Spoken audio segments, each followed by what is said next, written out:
नमस्कार, 99 न्यूज़ के इस बुलेटिन में आपका स्वागत है। मैं हूं तबरेज़ अनवर।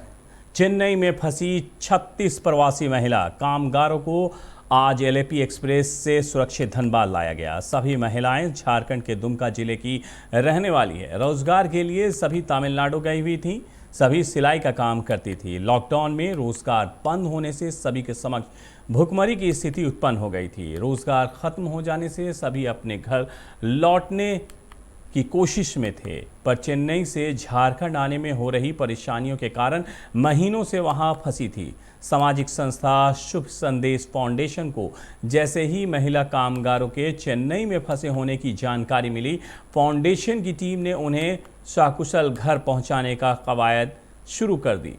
विधायक मथुरा प्रसाद महतो और अन्य जनप्रतिनिधियों ने मुख्यमंत्री से संपर्क साधा।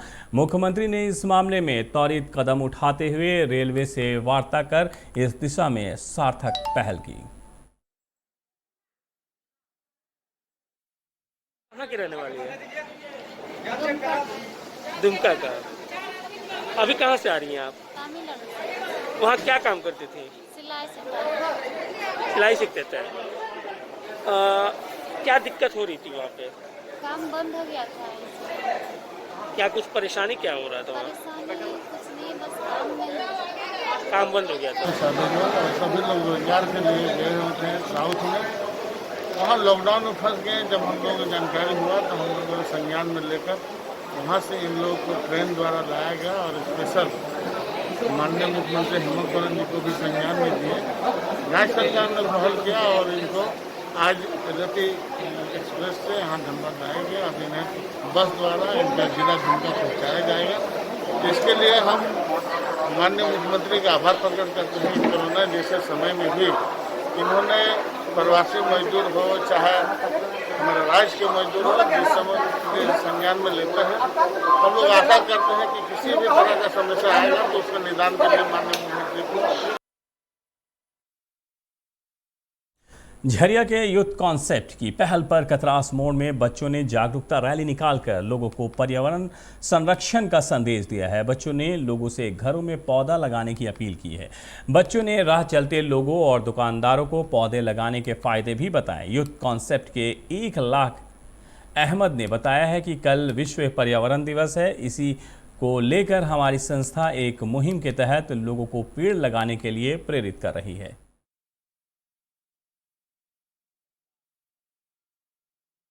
सबको पेड़ लगाना चाहिए। पेड़ हम लोग के लिए फायदेमंद है। अभी आप क्या कर रहे हैं? सबको जागरूक कर रहे हैं। जागरूक कर रहे हैं पेड़ लगाने के लिए। हाँ। कहाँ रहते हैं? क्या नाम हुआ बेटा आपका? आलिया। कौन सा स्कूल में?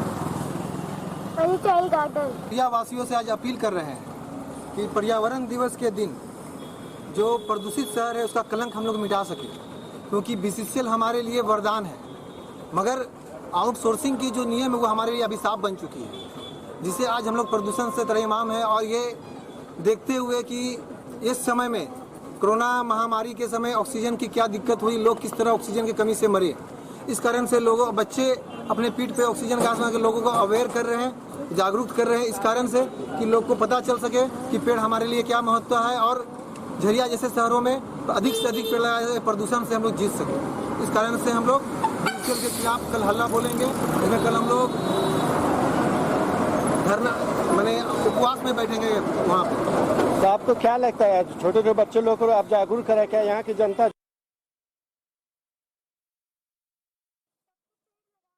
धनबाद कांग्रेस के कार्यकारी जिला अध्यक्ष रविंदर वर्मा ने आज उपायुक्त के माध्यम से राष्ट्रपति को एक ज्ञापन सौंपा गया। उन्होंने मांग की है कि पूरे देश में निःशुल्क टीकाकरण किया जाए। कोरोना और लॉकडाउन के कारण आम आदमी बेहाल है।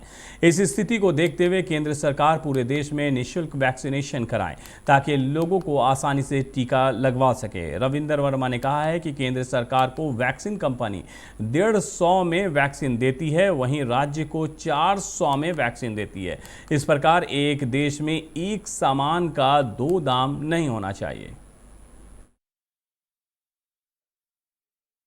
सरकार देश में कोविड की महामारी चल रही है इस कोविड के महामारी में जब प्रथम लहर के बाद जो द्वितीय लहर आया, द्वितीय लहर में जिस प्रकार देश में जान माल की जो क्षति हुई है वो किसी से छुपा हुआ नहीं है। ये साफ साफ कांग्रेस पार्टी का मानना है कि ये सरकार, मोदी जी की सरकार इस दूसरे लहर को संभालने में, इसकी नीति बनाने में नाकाम रही। इसको लेकर कांग्रेस पार्टी के हमारे राष्ट्रीय अध्यक्ष श्रीमती सोनिया गांधी जी, डॉक्टर मनमोहन सिंह जी और राहुल गांधी जी ने ये निर्णय लिया। और इस निर्णय के अनुसार पूरे देश में हम लोगों ने कल हम लोग एक सोशल मीडिया पर कैंपेन चलाया जिसका नाम था speak up for free universal vaccination के माध्यम से हम लोगों ने कैंपेन चलाया। और आज पूरे देश में प्रत्येक जिला मुख्यालय में उपायुक्त से मिल करके हम लोग राष्ट्रपति के, महामहिम राष्ट्रपति के नाम से एक ज्ञापन सौंप रहे हैं। और उसमें कांग्रेस पार्टी मांग करती है कि पूरे देश में फ्री वैक्सीनेशन हो, निःशुल्क टीकाकरण पूरे देश में हो, क्योंकि ये सरकार की नीति में जिस प्रकार इन्होंने दर तय किया है, वैक्सीनेशन कंपनियां केंद्र को 150 रुपये में और राज्य सरकार को 300 रुपये में और प्राइवेट हॉस्पिटल को 600 रुपये में, और दूसरी जो वैक्सीनेशन की कंपनी है वो 150 रुपये केंद्र सरकार को दे रही है और 600 रुपये राज्य सरकार से ले रही है और 1200 रुपये प्राइवेट से ले रही है। और प्राइवेट हॉस्पिटल कहीं कहीं 1500 रुपये भी लोगों से वसूल रहे हैं। तो वैक्सीनेशन पर अभी भी चर्चा हो रही है, लेकिन आम आदमी क्या चाहता है? आम आदमी यही चाहता है कि जल्द से जल्द सारे लोगों को वैक्सीन जरूर मिल जाए। और 99 न्यूज़ से ये आग्रह करता है, 99 न्यूज़ आप सभी से आग्रह करता है, चाहे वो सरकार हो चाहे आम जनता हो, जो सक्षम हैं वो पैसे दे करके वैक्सीन लगाएं, लेकिन ज़रूर लगाएं। जो गरीब हैं उन्हें फ्री में वैक्सीन दिया जा सके, ताकि ना देश पर और ना ही आम लोगों पर इसका बोझ पड़े। बढ़ते हैं अगली खबर की तरफ। धनबाद के गांधीनगर शिव मंदिर रोड में बीती रात एक युवक युवती को स्थानीय लोगों ने आपत्तिजनक स्थिति में पकड़ा, जिसके बाद दोनों को धनसा थाना के हवाले कर दिया गया।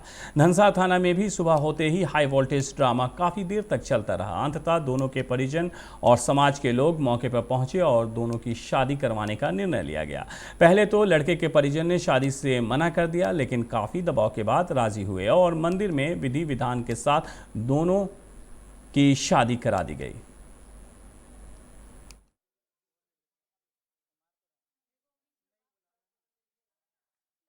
प्रेम संबंध था और साल 1.5-2 साल से चल रहा था ये लोगों का रिलेशनशिप। कल 2-3 बार पहले ही पकड़ा है ये लोग, और कल रात से ये लोग थाना में है, तो फिर आके ये लोग में दोनों में कॉम्प्रोमाइज करके शादी का फैसला हुआ है। शादी हो रहा है दोनों के बीच में। मतलब पकड़ाने के बाद शादी हो रही है? हाँ, ऐसे हाँ, पकड़ाने के बाद ही ना कुछ भी होता है। कहाँ के रहने वाले हैं ये लोग? ये लोग गांधी रोड, गांधीनगर। तो घर वाले भी राजी है शादी के लिए? हाँ, दोनों फैमिली, पहले तो ना था, अब दोनों राजी है। कितने दिन से प्रेम प्रसंग चल रहा है इनका? वही लमसम 1.5-2 साल से। प्यार मोहब्बत का मामला था, काफ़ी दिन से चल रहा था। कितने दिन से चल रहा था? करीब हो गया 1.5 साल से चल रहा था। आज क्या कुछ हुआ? आज हुआ था कि दोनों हाथ रंगे हाथ पकड़ाने के कारण में दोनों को थाना पछवाड़ा से मिलकर शादी कराया गया था। शादी कहाँ शादी करवाए? थाना। धनबाद एसडीओ ने बालू माफिया के खिलाफ शिकंजा कसना शुरू कर दिया है। जहां कहीं भी बालू की अवैध कारोबार की सूचना मिल रही है, एसडीओ अपनी कार्रवाई तेज कर रहे हैं। आज निरीक्षण के क्रम में एसडीओ बाल सुधार गृह बरमसिया भूदा पहुंचे। यहां सड़क किनारे भारी मात्रा में बालू का भंडार देखा। उन्होंने जैसे ही पूछताछ करनी चाहिए, मौके से कर्मी भागने लगे। एसडीओ ने संचालक राकेश कुमार लाला को हिरासत में ले लिया है। संचालक से पूछताछ की जा रही है। मौके से एक ट्रैक्टर भी जब्त किया गया है। हम लोग अपने मनईटाड़ में एक ज़मीन को देखने के लिए निकले थे अपने सीईओ धनबाद के साथ।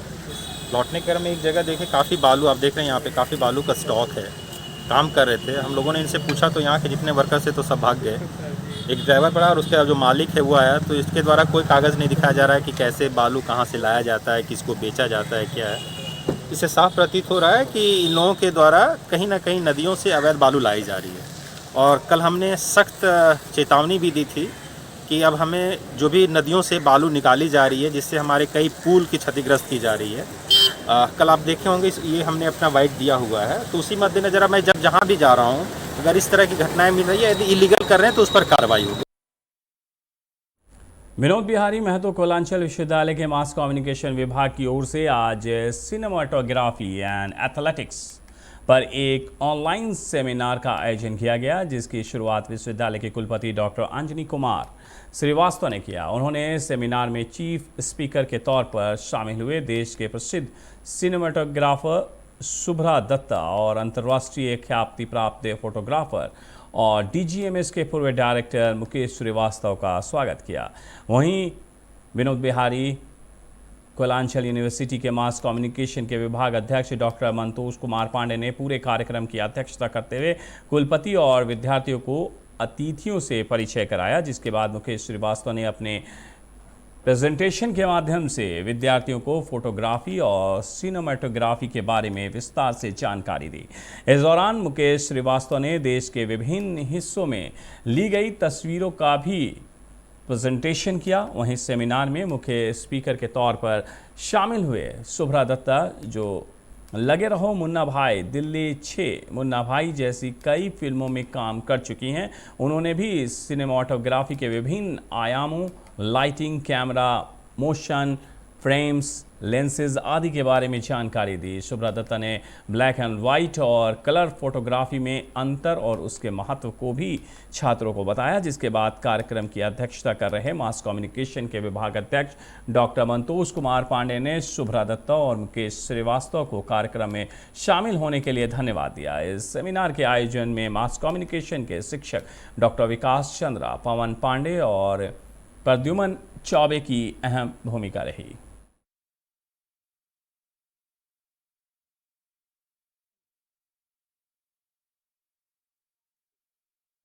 अखिल भारतीय विद्यार्थी परिषद ने आज से 7 दिनों तक चलने वाले मिशन आरोग्य कार्यक्रम का शुभारंभ किया, जिसके तहत बलियापुर नगर इकाई के कार्यकर्ताओं ने बेड़ा कोलियारी के बस्तियों में जाकर वहां के लोगों को थर्मल स्क्रीनिंग और ऑक्सीजन लेवल की जांच की। साथ ही मास्क, सैनिटाइजर और आवश्यक दवाइयों का वितरण भी किया। बलियापुर नगर मंत्री अभिषेक चक्रवर्ती ने कहा है कि मिशन आरोग्य से गाँव घर के लोगों को लाभ पहुंचेगा और लोगों के अंदर कोरोना को लेकर जो डर बैठा है उससे कम करने का प्रयास किया जाएगा। गिरिडीह समाहरणालय के सभाकक्ष में जिला आपूर्ति पदाधिकारी गौतम कुमार भगत की अध्यक्षता में अनाज आपूर्ति संबंधित समीक्षात्मक बैठक की गई। इस दौरान सभी प्रखंडों के आपूर्ति पदाधिकारी, सहायक गोदाम प्रबंधक समेत तमाम संबंधित अधिकारी उपस्थित थे। बैठक में पीडीएस दुकान से उपभोक्ताओं के बीच एनएफएसए और पीएम केवाई खाद्यान्न वितरण को लेकर विस्तार से चर्चा की गई। साथ ही धान अधिप्राप्ति, पुराने जूट बैग का संग्रह, खाद का उठाव और परिवहन समेत कई सुविधाओं की समीक्षा की गई। जिला आपूर्ति पदाधिकारी गौतम कुमार ने सारे बातों की जानकारी भी दी।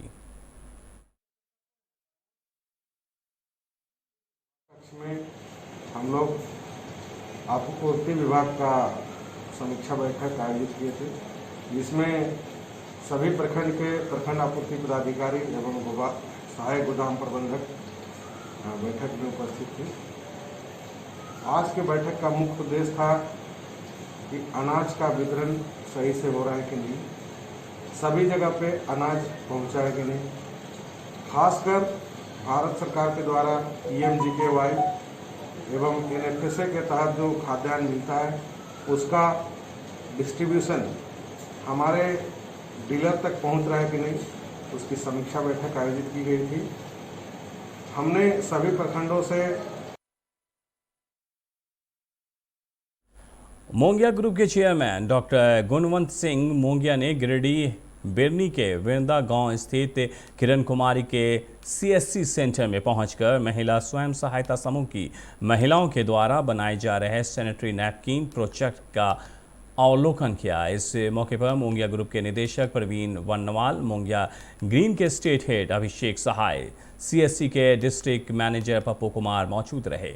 इस दौरान महिलाओं ने उनके समक्ष लाइव डेमो दिखाकर नैपकिन बनाने की विधि समझाई। ग्रामीण क्षेत्र में बेहतर सैनिटरी नैपकिन बनाने के इस परियोजना को देखकर डॉक्टर गुणवंत अभियुक्त दिखे और सेंटर संचालक किरण कुमारी और CSC के डिस्ट्रिक्ट मैनेजर पप्पू कुमार को शुभकामनाएं भी दी।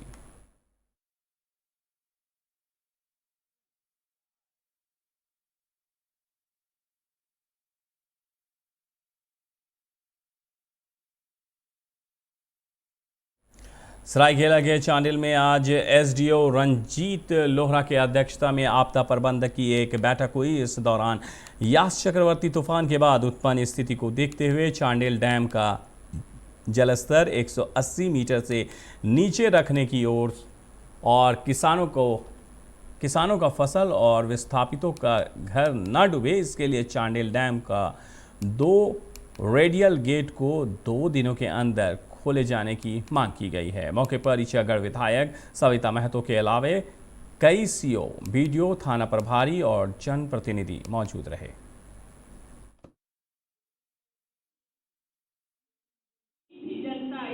यहाँ पर विस्थापित कोई भी डूबना नहीं चाहिए, किसी का भी नुकसान नहीं होना चाहिए। लेकिन यहाँ पर जो भी फसल अभी डूबा हुआ है, इसको अगर आप 2 गेट खोल देते हैं तो कुछ भी अभी जो बचा हुआ है आधा भी, तो भी अगर किसान को मिलता है इस कोरोना काल के लिए, उसके लिए ये बहुत ही लाभदायक होगा। माननीय विधायक उत्तरकाली अध्यक्ष और यहाँ के गण्यमान्य लोगों, सभी अंचलाधिकारी, प्रखंड अधिकारियों के साथ में विचार विमर्श किया गया और ये निर्णय लिया गया माननीय विधायक के आदेशानुसार कि चांडिल डैम का पानी 180 से ऊपर नहीं बढ़ने दिया जाए। वर्तमान में चक्रवात के कारण जो पानी डैम का स्तर बढ़ा, उसमें जो गर्मा धान की फसल खड़ी है। झारखंड के स्वास्थ्य मंत्री बन्ना गुप्ता पर दिए गए विवादित बयान के बाद सुर्खियों में आए सरायकेला के आदित्यपुर सेव लाइफ अस्पताल के प्रबंधक डॉक्टर ओपी आनंद इन दिनों सरायकेला जेल में हैं। जेल में आज अचानक उनके सीने में दर्द होने के कारण उन्हें जमशेदपुर एमजीएम अस्पताल भेजा गया, लेकिन रेफरल लेटर नहीं होने के कारण उन्हें बिना इलाज के वापस सरायकेला जेल लौटा दिया गया। इस बात से उनके परिजन और वकील काफ़ी नाराज़ दिखे हैं। उन लोगों का कहना है कि डॉक्टर साहब को तंग करने की नीयत से ऐसा किया जा रहा है। डॉक्टर साहब तो इनको परेशान करने का उद्देश्य से इनको जेल भेजा गया। वहाँ से आए, आज अस्पताल से भी इनको निराशा ही हाथ लगा। जांच के नाम पर आए थे, लेकिन यहाँ जांच नहीं करके कागजी उलझा कर, कागज पत्र का मामला उलझा करके पुनः इनको अस्पताल से जेल भेजा जा रहा है। इनका जांच का प्रतिक्रिया पूरा तो रिजल्ट इस पर नहीं आया, जिसको जेल में ही तकलीफ बढ़ी है। हमको इतनी जानकारी नहीं है, लेकिन जांच के लिए आए थे यहाँ पर। ये सूचना हम लोगों को परसों मिली थी कि ये बहुत ज़्यादा चेस्ट में प्रॉब्लम है इनका। ठीक है, थोड़ा गैस्ट्रोलॉजी का भी प्रॉब्लम है। तो जब हम लोगों ने सुप्रीडेंट से कहा तो कहा जेल के डॉक्टर से हम आपको दिखवा देते हैं। अकॉर्डिंगली बोर्ड कंस्टिट्यूट हुआ। बोर्ड ने कहा कि यस, ये it is a fit case कि आप इनको एमजीएम थॉरो जांच के लिए भेजिए। इस परिप्रेक्ष्य में बोर्ड के निर्णय के बाद